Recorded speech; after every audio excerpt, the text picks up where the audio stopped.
Mafunzo ya wiki 6 ya paramedics yanaendelea kutolewa katika hospitali ya ALMC almaarufu Seliani iliyopo jijini Arusha, ambayo yameandaliwa na shirika la The Same Qualities Foundation kwa kushirikiana na Chuo Kikuu cha Afya na Sayansi Shirikishi Muhimbili. Baada ya kujifunza, tulianza kujifunza airway, njia ya mfumo wa upumuaji kwa mtoto na mtu mzima, na special populations kwa watu waliopata ajali za uso na wazee, na pia wenye meno dentures, sawa, wenye meno bandia. Kwa hiyo tunajifunza uwekaji wa airway. Tutakuwa na 2 za mtoto na mkubwa, na hivi ndio vifaa vyetu.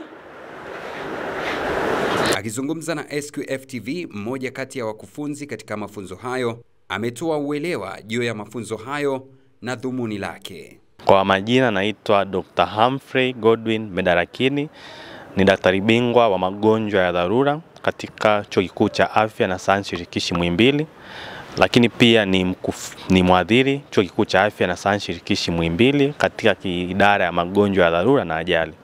Niko hapa Seliani kwa ajili ya mafunzo, mimi nikiwa kama mkufunzi wa mafunzo wa short course ambao idara yetu ya magonjwa ya dharura Muhimbili tunaifanya. Ni short course ambayo inaitwa Intermediate Paramedic Short Course, ikiwa na mlengwa wa kufundisha watoa huduma wa afya wanaoenda kusaidia wahanga, wagonjwa au mtu mwenye uhitaji akiwa nje ya hospitali. Nikimaanisha kwamba dharura inaweza ikatokea sehemu yoyote kwa wakati wowote, na nyingi zinatokea nje ya hospitali. So tuko hapa kwa ajili ya kuwafundisha watoa huduma ni namna gani ya kuweza kutoa huduma sahihi na kuwasaidia wale wagonjwa ambao wanapata shida wakiwa nje ya hospitali kabla hawajamfikisha kituo cha afya au hospitali au sehemu ambapo watapata matibabu. Kwa upande wa wanafunzi, wameweka wazi manufaa ya mafunzo hayo pamoja na kulishukuru shirika la The Same Qualities Foundation lenye maskani yake jijini Arusha kwa kulifanikisha hilo. Kwa majina naitwa Scholastica Beno Msofe, ni muuguzi na mkunga kwa sasa. I'm registered nurse. Currently nafanya kazi EJK Ambulance Services, ikiwa ni kampuni ya kutoa huduma za dharura, huduma za majumbani, lakini pia kusafirisha wagonjwa kutoka eneo la tukio kwenda hospitalini au kutoka nyumbani kwenda hospitalini, lakini pia tunatoa huduma katika eneo la tukio wakati wa kuelekea hospitalini, na kuwa tumeweka taarifa zote za mgonjwa kikamilifu mpaka atakapofika hospitalini aweze kusaidika kwa haraka. Kwa sasa tupo katika mafunzo ya paramedics, yani emergency medicine services, ambayo tunaongeza ujuzi katika kutoa huduma za dharura.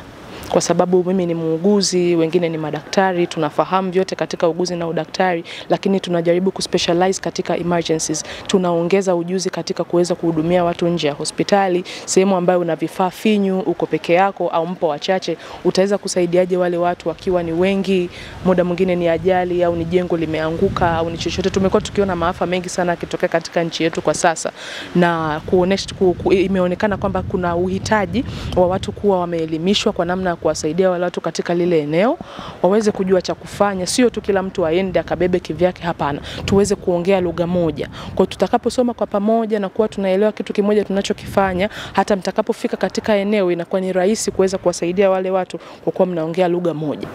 Kwa majina naitwa Dr. Olais Marti kutoka Seliani Ngaramtoni.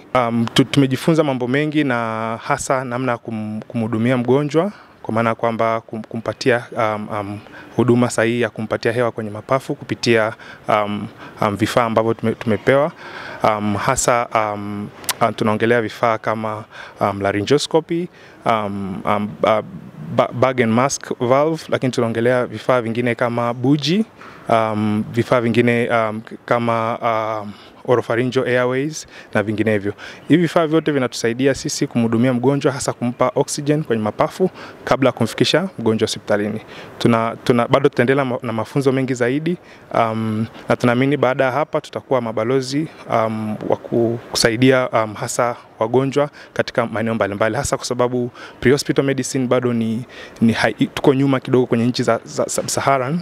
Kwa hiyo tunaamini kwamba sisi kujifunza kozi hii kwa wiki 6 itatutengenezea capacity ya kuhudumia wagonjwa kabla ya kuwafikisha hospitalini, lakini vile vile itasaidia prognosis ya wagonjwa kwa nzuri wakishafika hospitalini. Nashukuru sana na tunashukuru pia Same Quality Foundation kwa kutupatia kozi hii ya wiki 6. Asante. Mimi ni Boniface Allen.